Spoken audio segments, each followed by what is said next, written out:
You are listening to the What a Word podcast, an interview style podcast where guests bring their unique experiences and insight on culture, life's challenges, and faith. Each episode is seasoned with words which will inspire and encourage. Now, here is your host, Ryan Sharp.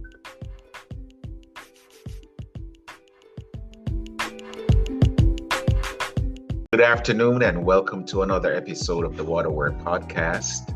I want to thank those of you who have joined me on this extensive journey where we've had guests come on to share about life challenges, culture, and faith. My guest who joins me today is a good friend of mine, Dr. Eva Michelle Wheeler. She is passionate about service, passionate about ministry. In fact, we were a part of a group a number of years ago that went to Mexico to do some ministry work. I'll tell folk any day that I participated in building a church. My now wife, Christine, and I were on that trip along with Eva and many others, and we had a tremendous time. And what you'll see today is maybe my YouTube visual may be a little delayed and lagging. My internet is acting up, and I'm also having an international conversation because my guest is not in the US at this moment. And you'll learn in a few that this is really international in every sense of the word. But let me tell you a few things about Eva Michelle Wheeler. She's a college professor and semi-retired attorney whose love for travel has taken her to more than 60 countries on 6 continents. A self-proclaimed eternal optimist, free spirit, and dreamer of big dreams, Eva regularly inhabits the intersection between Black girl magic and Black girl mess. When she's not traveling or teaching, you can find Eva on a beach with a passion fruit mocktail and some local vegetarian cuisine. Eva has lived in 16 cities, 7 US states, and 4 countries. And contrary to the rumor her friend Kathy's mom started, she does not secretly work for the CIA. Eva, thank you so much for joining me on less than ideal internet circumstances as a guest today on the What a Word podcast. No, it's my pleasure to be here. And you'll recall we had a conversation here on What a Word, I want to say 6 years ago. So also when we were all kind of cooped up during the pandemic. And so it feels like a real full circle moment to come back and be able to have this conversation with you. And almost 20 years since our mission trip to Mexico. Indeed, indeed, indeed. Man, what a time that was. When you and I initially spoke, I did not have the book. But what my wife often does is whenever I meet with a guest and she learns that they're an author or whatever, I'll see something come in the mail. And this was no different. The book came in the mail. Alphacinia is Eva's memoir. Can I give a shout out to my friend Christine Sharp and thank her for putting this on your radar? Yeah. We have the hard copy here, man. I had been following your journey, and then the algorithms and whatnot. We were not in touch, and then you pop up, and there's a book release happening. So I am so honored, man, to have you here to share on that. So for our listeners who don't know, what does Alphacinia mean, and why did you choose that as the title for your memoir? Okay, so Alphacinia is central. You'll see it's the title of the book. And then you and Christine will be getting an Alphacinia postcard from me from Portugal. For this the first couple of weeks of people who bought the book, I said, I want to do something special and thank them, express my appreciation. Because you can spend your money on anything and you can spend your time on anything. And I really appreciate people spending their money and time engaging my story. So Alphacinia, it's a Portuguese word. Because this story centers on 8 trips to Lisbon in 8 years and all the life and lessons that happen in between. So Alfacinha is a Portuguese word. Literally translated, it means little lettuce. So the Portuguese word alface means lettuce and alfacinha means little lettuce, which probably doesn't help to clarify what it means in the context of my book title. People from different cities have nicknames. So someone from New York is called a New Yorker, and that's kind of like a more direct relationship. In Brazil, people who are from Rio de Janeiro are called cariocas. Like that's the nickname for people who are from Rio. And then in Portugal, people who are from Lisbon are called alfacinha. And so part of the reason why I take up that term and I use it as the title for the book, and I started calling myself Alfacinha, even though I am not from Portugal. I was not born here. I was not raised here. It was because it plays into one of the main themes in the book, which is the people and places we choose to call home. And this idea that maybe home isn't just one place, and maybe it's not determined by one single factor, like being born somewhere or your parents being from a place, but home being a feeling that you can get in different places and with different people. So when I take up the word alfacinha, it's me playing with that idea of, can I claim to be home here, even though I'm not technically from this place? That is interesting, man, because what you've given us is the whole idea that this place that you had visited and from your book you visited a number of times has become Mhm. home, a home of sorts. Yeah. Yeah. And it's Oh, this idea like, can we choose home? yeah. Because I think the idea that a lot of us have is like my home is determined by something outside of myself, right? By the place where I Mhm. happen to be born, by the place where my family happens to live, instead of like I've made a choice that I'm going to claim this place or claim this feeling. And so yeah, part of me is being a bit audacious. So when I talk to people like in the US or in English and I tell them alfacinha, what it means is kind of low stakes because they don't have any like connection to the term. But now I'm in Portugal and I'm calling myself alfacinha in the city where people are alfacinhas. And so I'm interested to hear like what people here think about that idea that I'm calling myself an alfacinha. Yeah, yeah. So let's unpack it, man. And who's your audience for this book? So I think my audience might have shifted over time. So I tag on that it's a travel memoir because one of my colleagues said, "Don't you feel kind of strange writing a memoir and you're not that old?" And I was like, "It's not that kind of memoir, like looking back over my whole life. It's more like, what do I learn about myself? What do I learn about life, like through the lens of like travel and these different trips." And so at the beginning, I was like, oh, I'm writing this for people who are interested in Portugal. And I'm writing this book for people who are interested in travel. And I used to have a YouTube channel that kind of went defunct during the pandemic. And my most popular videos were always called Americans Try Blank. And so it would be like Americans try Australian pastries or like Americans try Belgian frites. And those videos would get the most views and the most engagement because on one hand, people who were from those places were like, let me tune in to see if she's getting it right. And so there were many times when I didn't. Like I remember when I was doing one of the Australia videos, I was like, "Good day, mates and matettes." And the people in the comments were like, there's no such thing as a mate-ette. Like, mate is gender neutral, mate is universal. It's for everyone. Don't say that again. But like, I learned about like something about like Australian culture with people in the video, excuse me, in the comments, like commenting on that. And then I think it's also a good place for people who are like kind of, from the United States or who are from a similar background to me, as they're thinking, like, could I like this thing?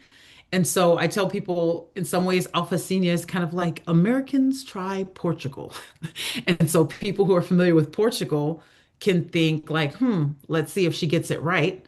And people who might not be familiar with Portugal, but are familiar with like a US context or can relate to the like a Black woman who's traveling or can relate to someone who wants to see and discover the world. I'm hoping that like that will be something that brings them in. I I said at the beginning in my head, like, I want this book to reach the broadest audience possible. And I think the thing that's going to connect from the story to the audience is this idea like, if you are someone who is curious about the world and your place in it, If you're interested in stories about imperfect people who are living human experiences and learning lessons along the way, then Alpha Senior is going to be for you. And I like that you said that, man, because while it's a travel memoir, you Yeah. also give a lot of yourself and your own story in it, your history, some personal things are shared in the book. Mhm. And I don't want to give away too much because Yeah. um, I want my listeners and viewers to pick up the book and unpack some of the stories here. But I also want my listeners to know that you're a seasoned sociolinguistic scholar studying race, beauty, and identity. How Yes. did your academic background influence the ways you wrote this very personal book? I think in the first instance, like academia put me in these spaces where I had these experiences. And so I tell about how my advisor in grad school um, tells me, we just bought you a plane ticket to study in the Basque Country this summer. And that's that same summer is the first summer I go to Portugal. And so, like over the years, the things that have brought me back to Portugal and to many of the other countries that I've visited have been like academic opportunities, professional opportunities, but I'm showing up there as me. Like I'm showing up there as a person. And so, in addition to the academic piece, like I'm living life there. And so, academia sets me up for these conversations because it puts me in these places. I think my view, like my training as a linguist, helps me to tune into like language and why it matters. And so at the beginning of the story, like the opening scene is like something getting lost in translation, right? And so I'm trying to figure out my relationship to Portugal and Portuguese and to my friend's dad who's giving me a ride. And I'm trying to ask him like what how I should address him. Like what pronoun should I use with him, formal or informal? And he doesn't understand what I'm trying to ask him because I'm not explaining myself well. He thinks I'm trying to ask him his name and I'm frustrated and he's frustrated and he's just like, you need to study more.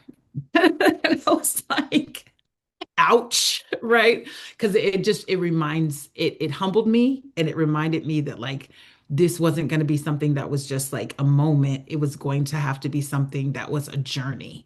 And so I think in the book you'll see my journey with Portuguese from the beginning to the end of the story. But you'll also see like other languages. So there's part of the storytelling style is text messages, and generally they're from WhatsApp conversations, which might be relatable to a lot of people in the audience. And so on one side, you'll see if I had the conversation in a language other than English, you'll see like Spanish on one side or Portuguese on one side, and then you'll see an English translation. And I remember one of the early reviewers was like, "Yeah, when I was reading it, I just skipped the Spanish translation and read the English side. Like maybe you just need the English side." And I was like, "No, no, no, no, no, no." Right? Because for me, like language is shaping your experiences. Language is central to the experience that you're having in the world. And so it was important to me to make sure that I was being true to the language of the story, right? Like the events that happened.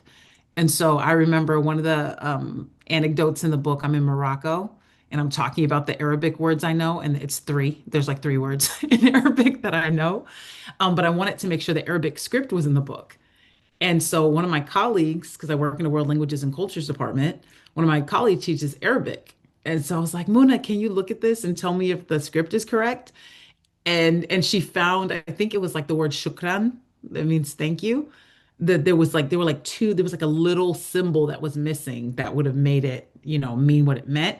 And so she helped me to identify that and to fix that.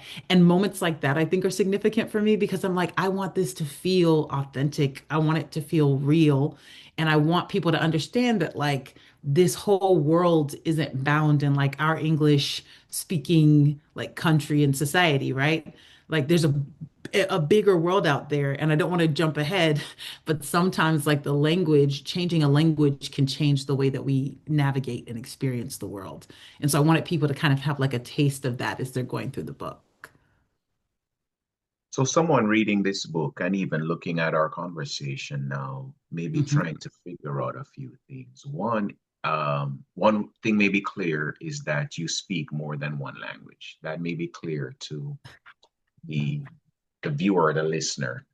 The second thing is that you are well traveled, and that came up in your bio, and that is no doubt informing a lot of the passages in your book that you love travel. Mhm. You love Yeah. the idea of connecting with other people and cultures that are unfamiliar. And could you talk to my Mhm. listeners and viewers about the importance of embracing, as we could call it, the unfamiliar and the unknown, and how that informed your own journey? I think that might be one of the hardest things for us to do. Mhm.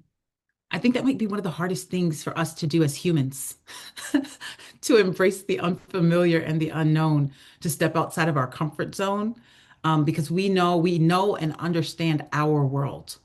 I think that I don't know, you have to learn to be comfortable with discomfort, right? Like that's what's going to push you to grow. That's what's going to push you toward becoming your best self.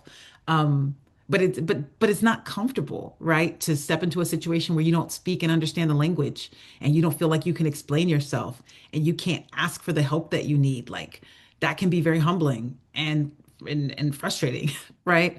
And so as someone who I started studying Spanish when I was maybe 15, like in high school. And then since then, Spanish, English, Portuguese, Basque, Catalan, French, and Cape Verdean Creole. And so I've gone through this process, like the process of being at the beginning and not knowing how to express yourself and not being able to connect times that now I understand that that discomfort is part of the process. The first time I didn't. The first time it was just a bit overwhelming, but the third time and the fourth time and the fifth time and the sixth time, I was like, okay, I'm not comfortable here. I don't like this part of the process, but I understand that it's necessary to get me to the next step. And so I have that, I think because I have that perspective, it makes it easier to keep going despite the fact that something is unfamiliar or uncomfortable. Because I say, I've done this before. I know that there's another, like there's something on the other side of this that's worth having. Powerful, powerful. You made, and if Mhm. viewers, you touched on it that we spoke a number of years ago, and you touched on your journey as a Mhm. student, as a grad student, as an attorney, but you made a major paradigm shift from being a commercial litigation Yeah. associate in Los Angeles pursuing Yeah. Hispanic linguistics. I'm going to ask you to do two things to talk about that shift and just Mhm. give us an idea of the Okay. journey towards Hispanic linguistics and what lessons from your law career did you bring into your writing? Hmm. So yeah, so it was a pretty big shift. I decided very early there was a presidential election. I won't say which one so that your listeners don't judge me. They're like, "How old are you?" President of the United States. And I asked her, "How do you do that?" And she said, "You have to be a lawyer, a judge, or a governor." And not sure the internet existed, so I just believed her. And so I decided, okay, I'm going to be a lawyer and I'm going to be president. The way that I moved through the world for the next, 15 or so years. I was talking with one of my students earlier this year about like what I read this part in the book. I talk about like just knowing it was time to make a move. But what I told my student was, I think it's very important to know yourself and to know who you are, to know what your values are, to know what you want your life to look like. And I started law school so young. Like I applied to law school when I was 19 and I started my first year when I was 20. And I had, never had a full-time job. I had been a student my whole life. I was still figuring out who I was.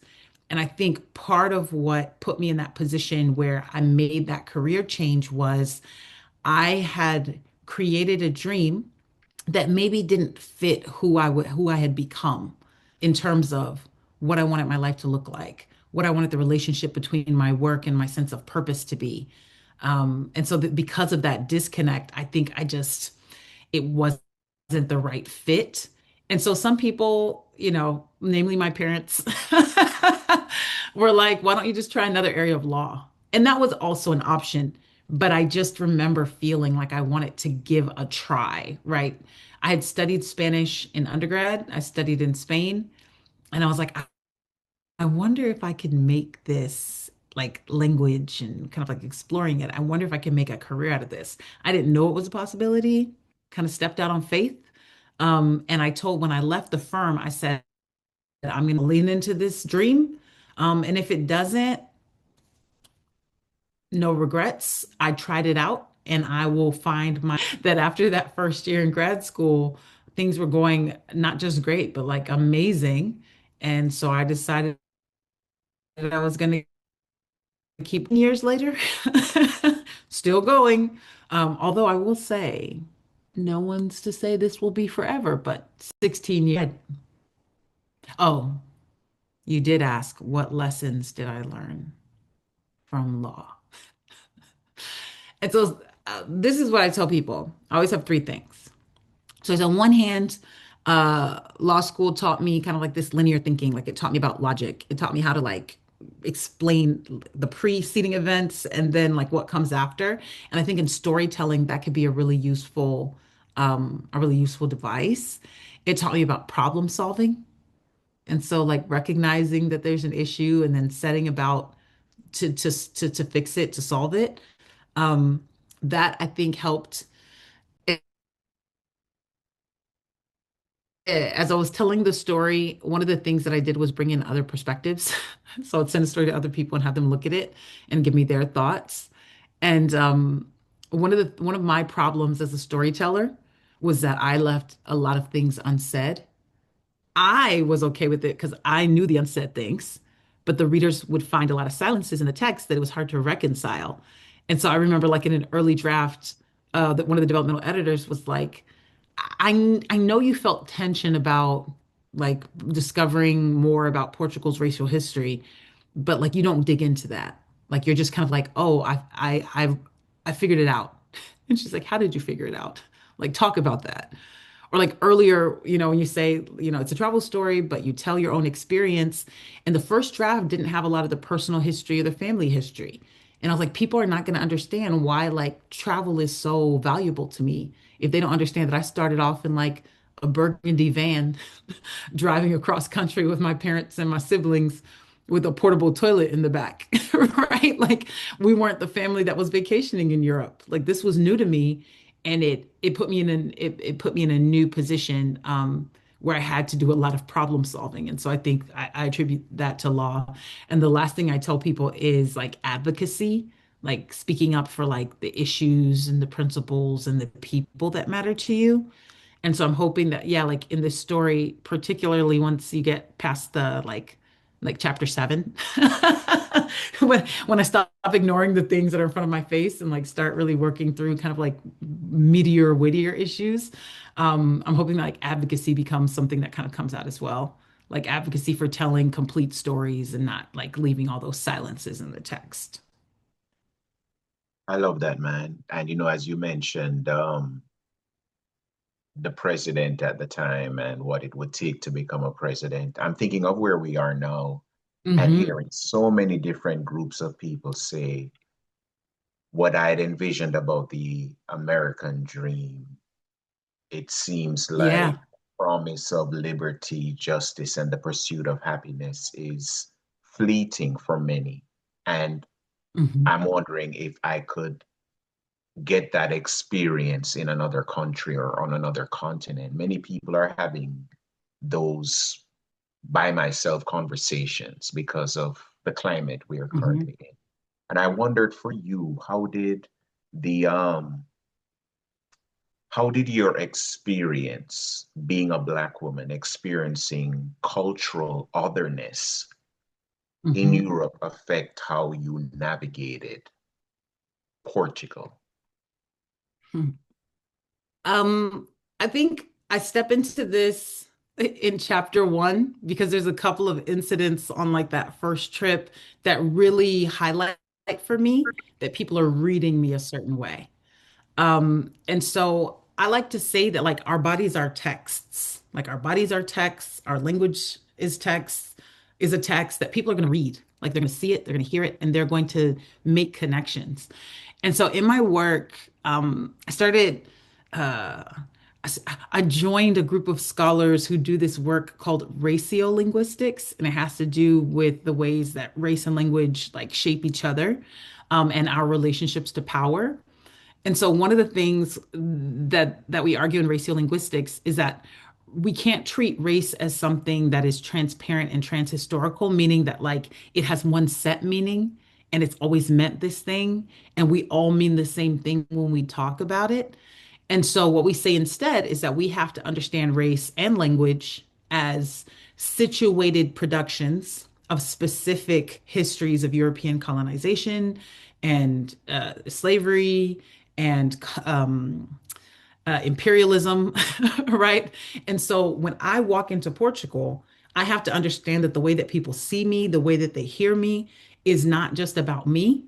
It's also about the way that they understand their historical colonial relationship with five countries in Africa. And so we have Cape Verde, São Tomé and Príncipe, Angola, Guinea-Bissau, and Mozambique.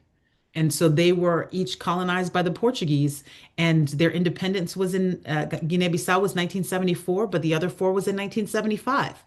And so we're talking about like just barely 50 years removed from a colonial relationship. So when I walk into a bookstore and a young man sees me and he reads me, he's like, "Good afternoon. We have books about Africa in Portuguese."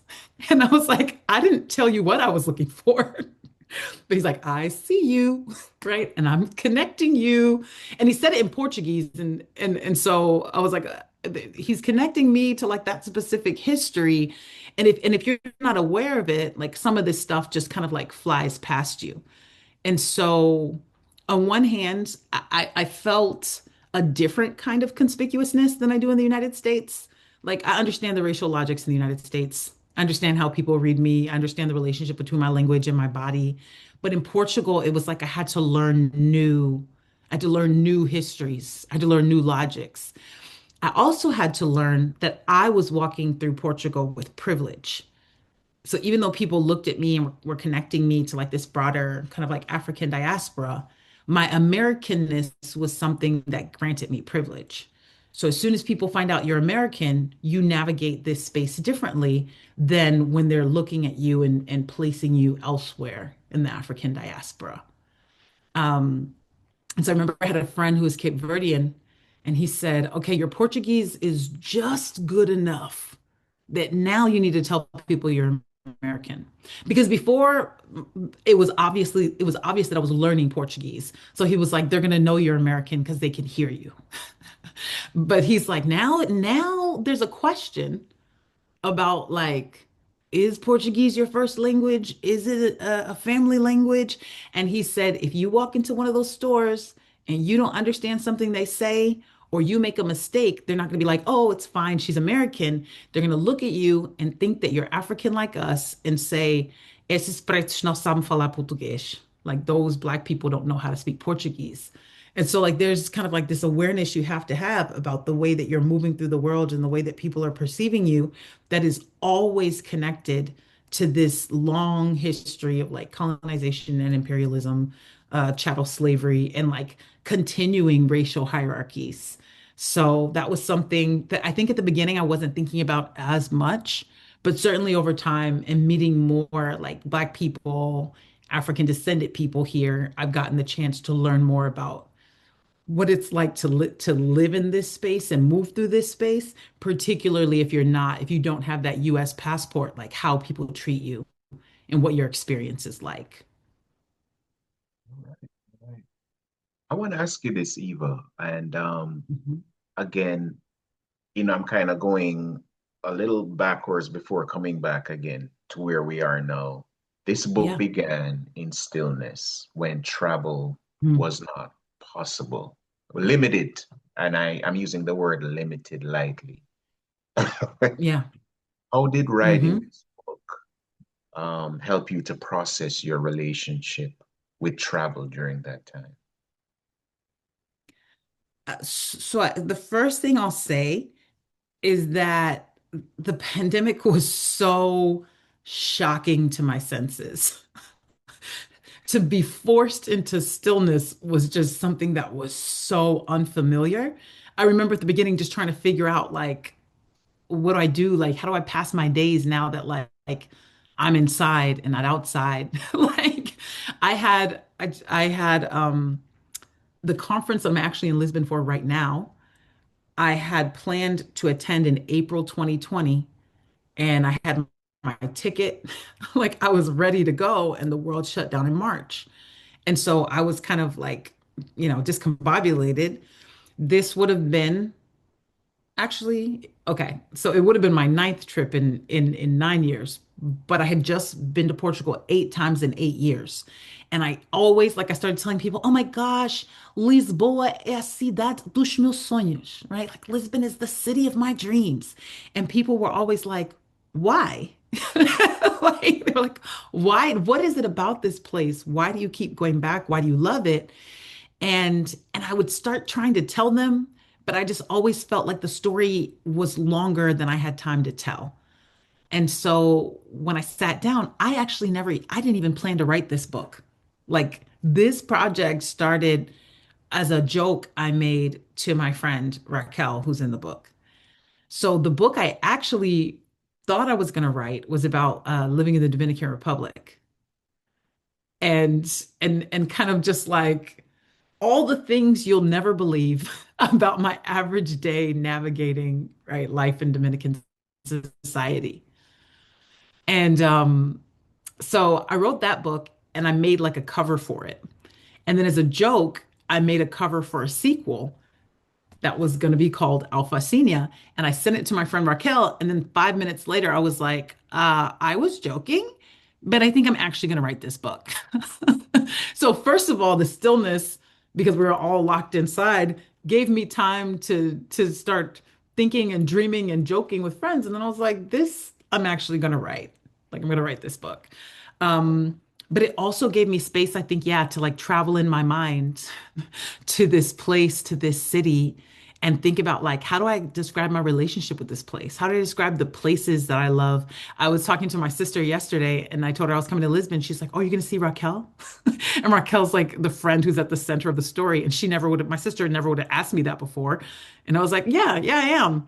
And she's like, are you going to go to that restaurant? And I was like, unfortunately, the restaurant that I spend so much time describing did not survive the pandemic, the Eight Health Lounge. It was actually founded by Seventh-day Adventists, and the food was so good. It did not survive the pandemic, but just like, I'm like, how can I describe like these places, these people that mean so much to me? And so even though I was trapped inside physically, mentally, I was free. Mentally, I was in Lisbon and Morocco and Tunisia.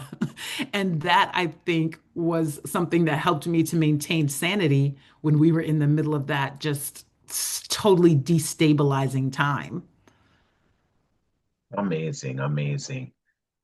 And I said I would come back forward. So I want to Yeah. know, and you've given us a lot of inspiration because you touched on travel, learning Mm-hmm. new languages, learning new cultures. How was it for you with the complex history that Mm-hmm. Portugal shares with the slave trade? How did you tackle that topic as a Black woman finding belonging in Portugal? If I'm honest, at the beginning, I didn't tackle it at all. At the beginning, I just accepted the official story and went about my life. And I think that that's important if I'm thinking about like your listeners and viewers. Whenever we engage like stories that are told, I remember when I was in the Dominican Republic doing my dissertation research, I was speaking to this anthropology professor, and he said, dictatorships are the only ones that have official histories. Like we have an official history because we had a dictator.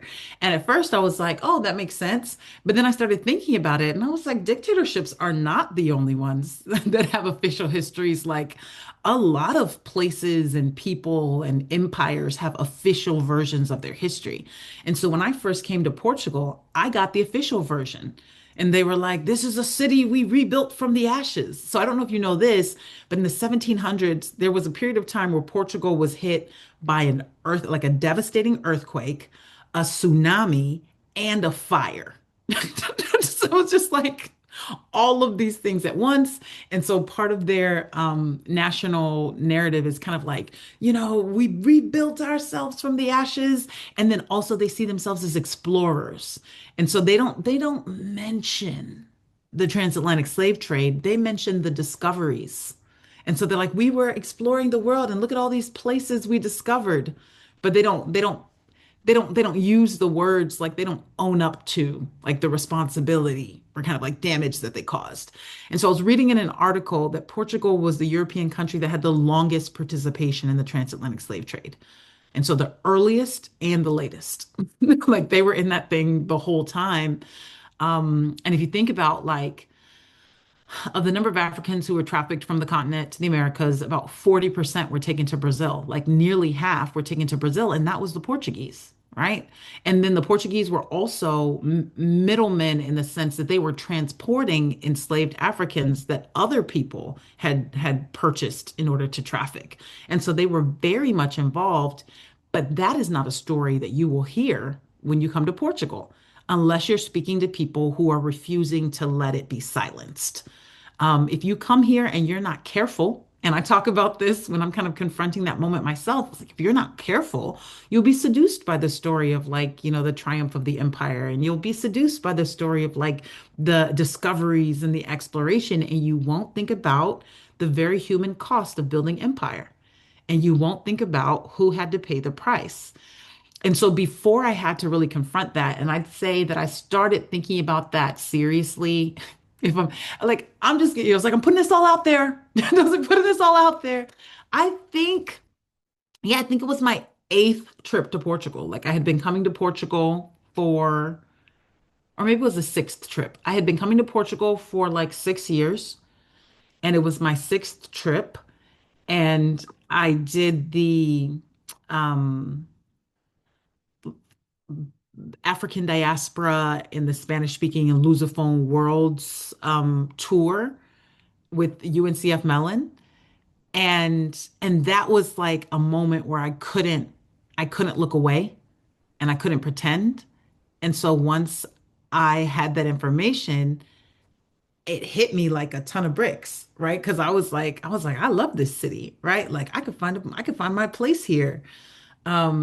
And then I had to sit with the fact that like people who look like me didn't find this to be a city of their dreams, right? Like there's a street that's called Pit of Blacks, and it was rumored to be because when enslaved people were dying in the city, it was a sanitation crisis because dogs were eating their bodies. And so they decided to dig a pit and then cover that pit so the dogs couldn't eat like corpses, right? And so there's all this history in the city. And so there's this one guy, his name is Naki, who does like an African presence in Lisbon tour, which was one of the main kind of like sources of that information that I had to sit with, for whom I'm grateful. And I'm glad that people get to take this tour. But the question is like, what does the other side look like? And so that was what one of my early developmental editors, she was like, you don't you don't communicate to us what you're feeling. Like you're kind of like, oh, this made me uncomfortable. And then like 2 chapters later, you're like, I figured it out. And she's like, something happened in between, and you have to talk to us about that. And so in this version of the story, if you pick up the book, you'll see me trying to figure out like, can I love this place? Did I ever have the right to love this place? Should I have informed myself before I started walking around saying this was a city of my dreams? But even like I arrived today, like I got here from the airport and like I was walking around and one of the like things I keep saying over and over and I was like, the streets feel familiar under my feet. Like I know exactly where I am. I went to there's a so I'm staying at the Marriott here in Lisbon and there's a grocery store, a supermarket down the street. And I was like, okay, I'm getting my passion fruit Greek yogurt and I'm getting like this certain kind of chocolate bar. And I'm like connecting with friends. I was like, oh, let's go to eat at this restaurant. And I was like, this place feels familiar. And it does something for me. Like it quiets my stress and it like centers me. But at the same time, I'm like, but I can't ignore everything else.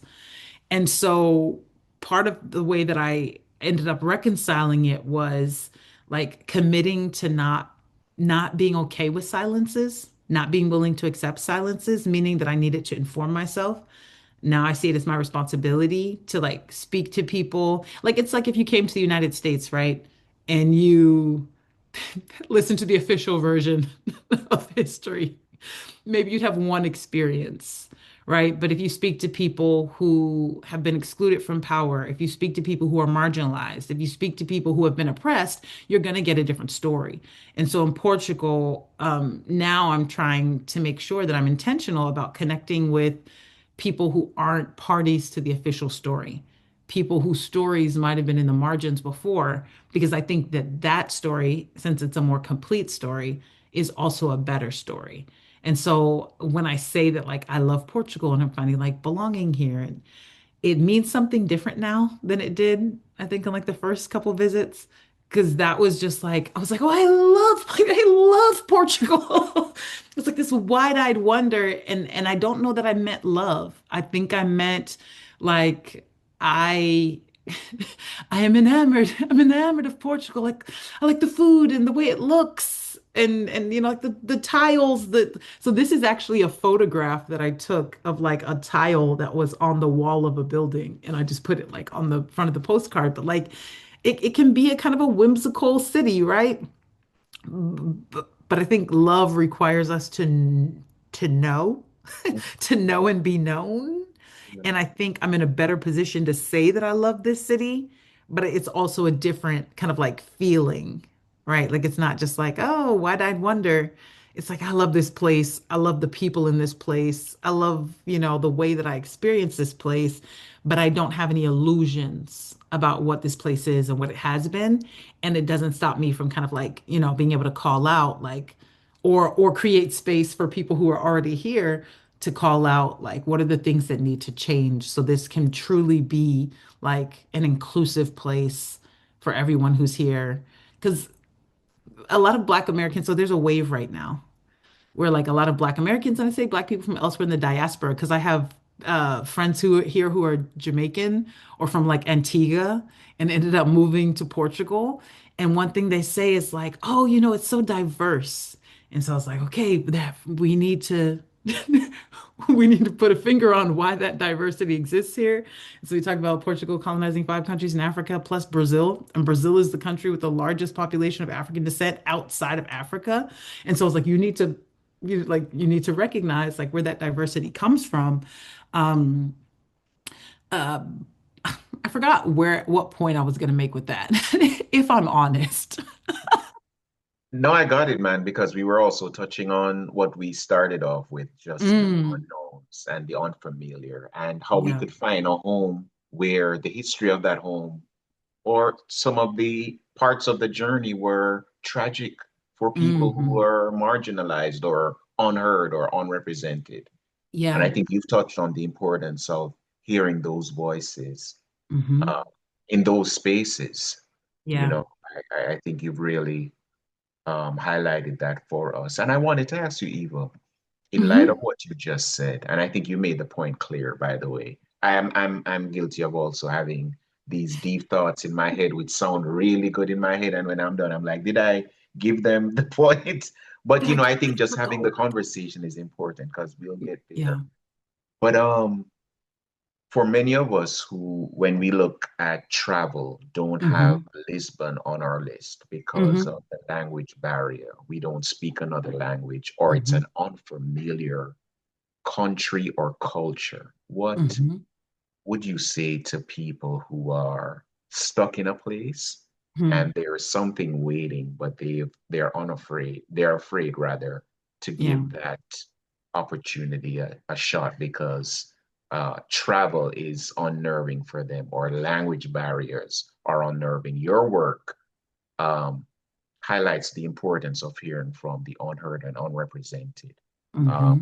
how does this or does it connect to your own story in Alpha Hmm. Sim? So part of what I do is teach language for a living. So I'm like, all right, people, don't worry, right? Like, I got you. The first thing I'll say, even if you don't study a language to the point where you feel like you speak it fluently, just acknowledging, right? Like learning a few words to be able to say like good morning, how are you, what's your name, thank you, right? Like those little like gestures will mean so much to people. In Portugal, I was actually shocked to find so many people spoke English. And I think mostly younger people, like maybe older people aren't speaking English as much, but particularly because now English is becoming kind of like this global language of communication. What I would caution people against is just kind of moving through the world only speaking English and expecting people to cater to you. Because I think you're going to miss out on some things. And in some places, it will be read as you didn't even make an effort to try to connect with us, right? And effort doesn't mean you can speak my language flawlessly. Effort means you tried, like you learned how to say bon dia, right? Or you learned how to say like obrigada, thank you. And like in some places it'll backfire because in France, for example, the rumor is if you go to Paris and you try to speak to someone in English, they'll just ignore you. I'm saying it's a rumor because obviously it's an overgeneralization. But like whenever I've gone to Paris, I just use the few words of my horrible French, and then they're like, yes, yes, yes, what do you need? Right? But like being able to connect with people and places through language. I know it can seem overwhelming, and I will acknowledge that. But at the same time, like it's a few words, right? Like it doesn't have to be like the full language, just a few words. And I'll tell you. So if you allow me to put on my preacher's hat, right? On the other side of that discomfort, my brother, is your breakthrough. Okay. Especially if you're kind of what I always tell my students and what I tell myself sometimes is like we don't know what we don't know. We don't know what we haven't experienced because like our whole world is shaped by what we've seen and lived and experienced. But what if there's something more? Right. And so if being able to travel to places where we haven't been, or maybe where they speak languages that we don't speak, and they have histories that maybe we don't share, like that's an incredible opportunity to learn and an opportunity for connection. And so, yeah, what I will say is some of my best friends that I have, some of my closest relationships are because of like decisions with language. And I'll even tell you this. So when we were in New York, so I was living in Alabama. I went to Oakwood, for undergrad, and I moved from Huntsville, Alabama to New York City, which again, you want to talk about discomfort, unfamiliar. I said, Toto, we are not in Kansas anymore. Right. And at the same time, like so I had studied in Spain in college. And so I got to New York and I had just been watching police procedural shows. And I was like, oh, I don't want to take the subway. I was like afraid of taking the subway. I was like, I'm getting mugged.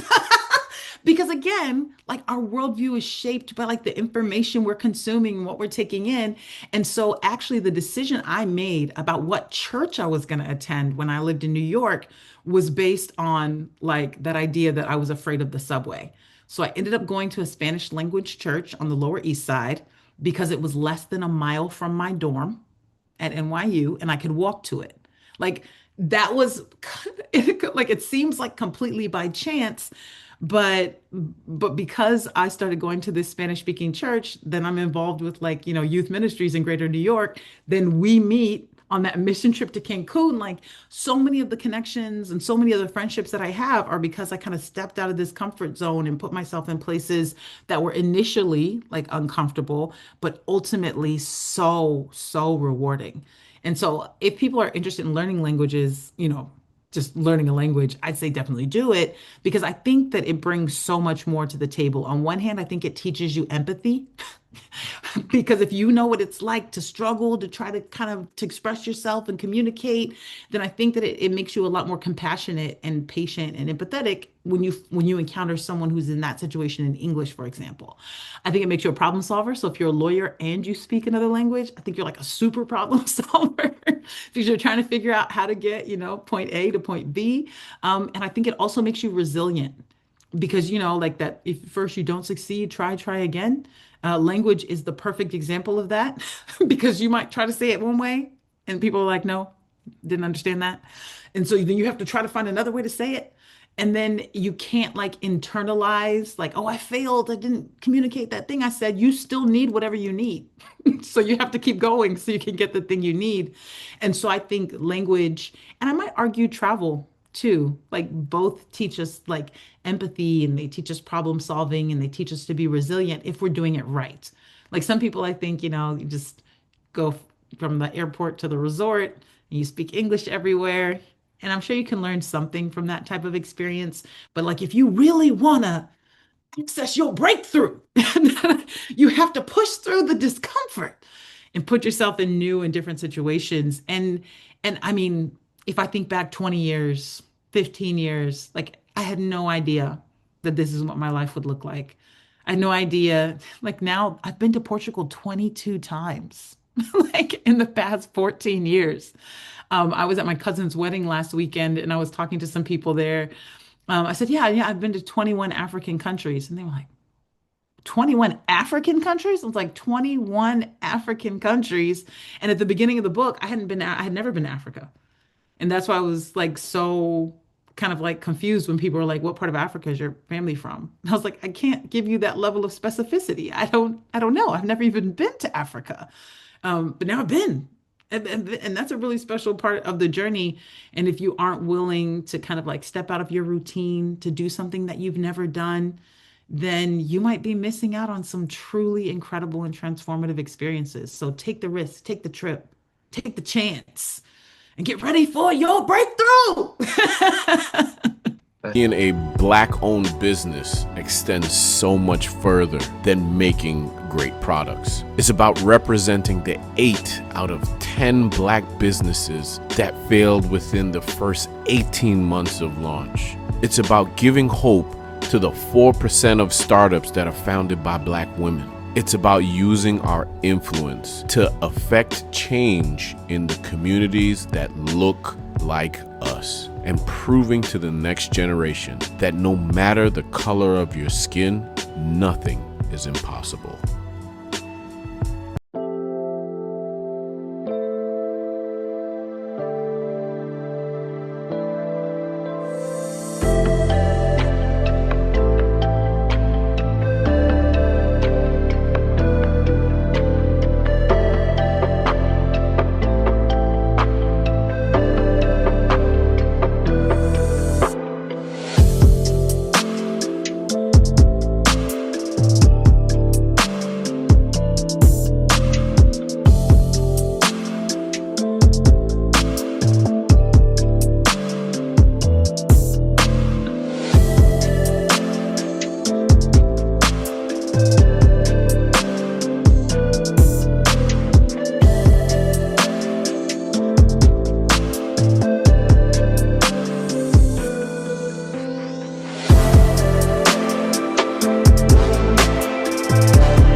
So that's a word right there, man. That is a What a word. word. And in preparing for this, I remember talking with Dr. Eva about Viola Davis's book, and maybe it would be a good Yes. read to prepare us. Man, listen, I don't know how she's still standing.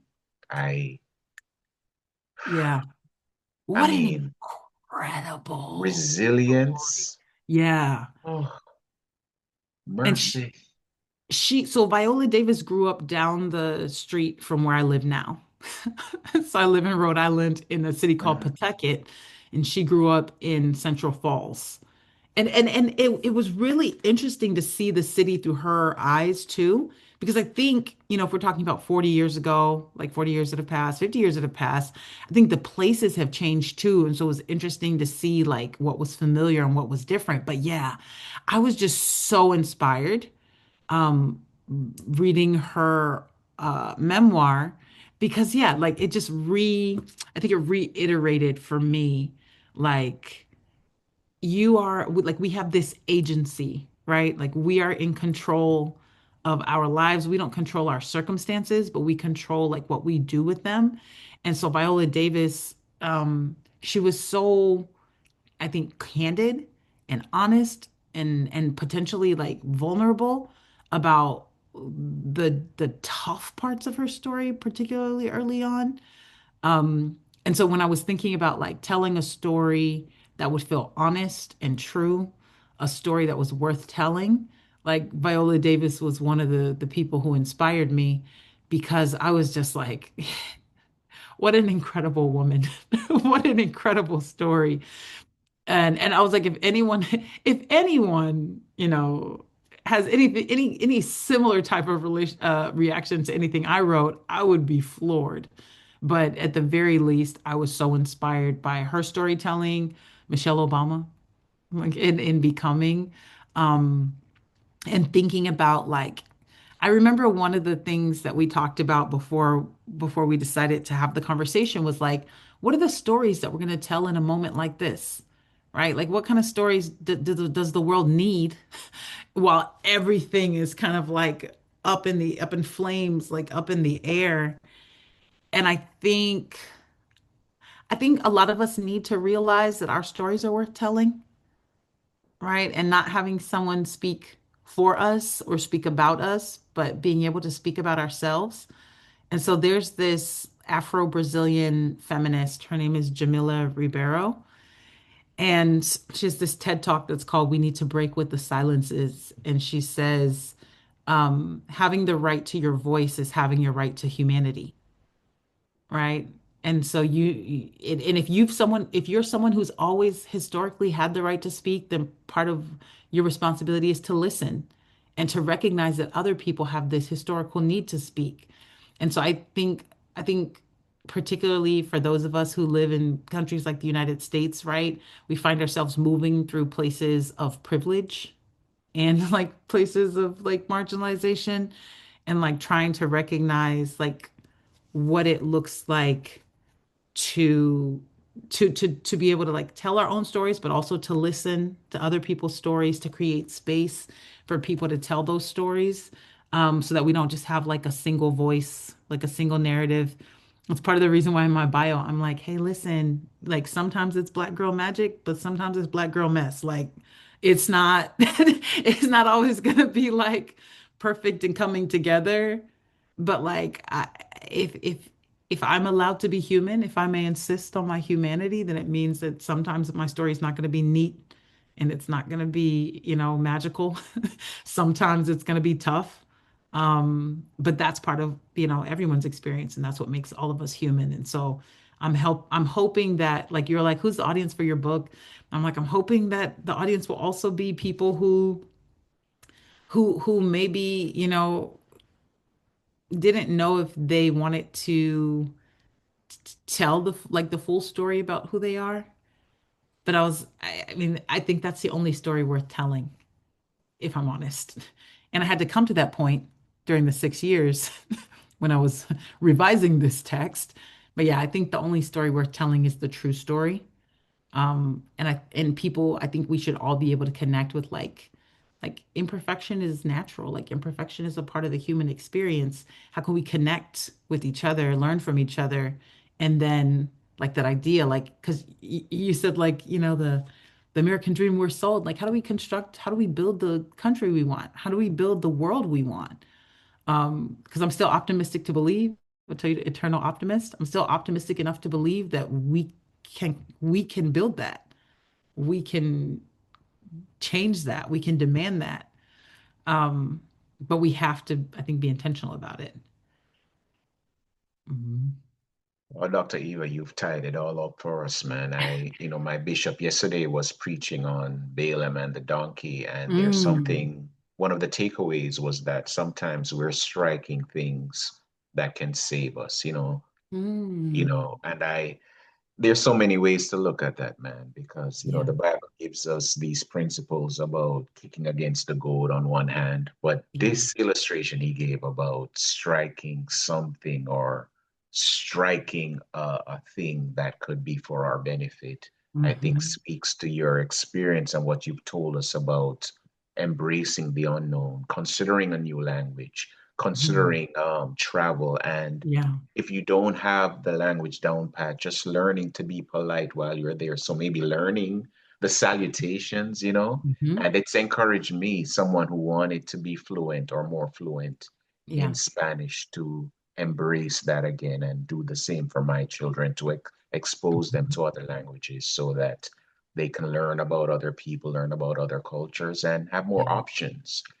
Because to your point, I'm wondering, is Dr. Eva going to just one day decide that Portugal is my home? Maybe. Yeah. Yeah. Yeah. Yeah. Maybe it's not just my heart home. Maybe it's my physical home. Yeah, yeah, Maybe yeah. one day. Yeah, yeah, Yeah. I was yeah. like, stay tuned. It's definitely possible. But then you'll see Mm, in like two chapters at the end, we go to Cape Verde. And then I'm mm. like, oh. Oh, Yeah, yeah. maybe we have another contender for for Indeed, a physical indeed. home in the future. Oh man, that's powerful. I'll report That's back. powerful. Powerful. Dr. Eva, could you tell us how to, one, connect with you, and two, ways to access? Yes.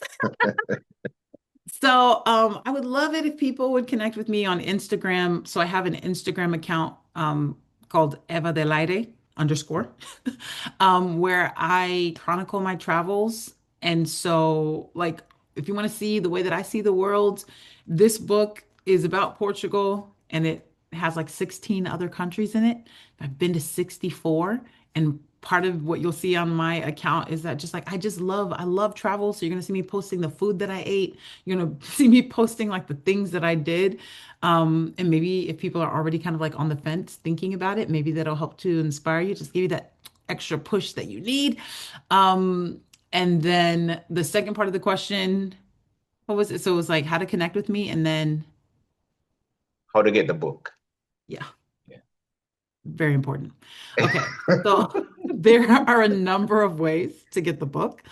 Um, if you are interested in fast shipping, then, Amazon, you can get the book there, paperback and ebook. If you're not trying to finance Jeff Bezos's world takeover, then you could buy from a site like Barnes and Noble. And then if you're interested in supporting like independent bookstores instead of large conglomerates, you can order from bookshop.org. And they have the paperback and the ebook as well. And that way the profits go to independent booksellers instead of like the big chain bookstores.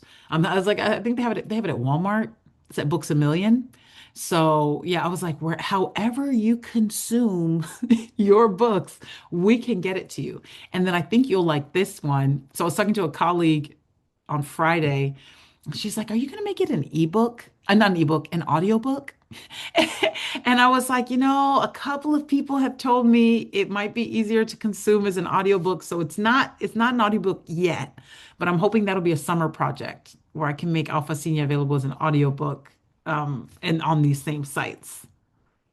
Awesome. So Eva tells a beautiful and powerful story about friendship, love, and discovering a home for the soul. Equally, Alpicinia finds its way into the reader's soul and remains long after the book is finished. And that's one of the reviews, and I share that sentiment. Dr. Eva Michelle Wheeler is a college professor and semi-retired attorney whose love for travel has taken her to more, and the numbers keep going up, more than 60 countries Yeah. on 6 continents.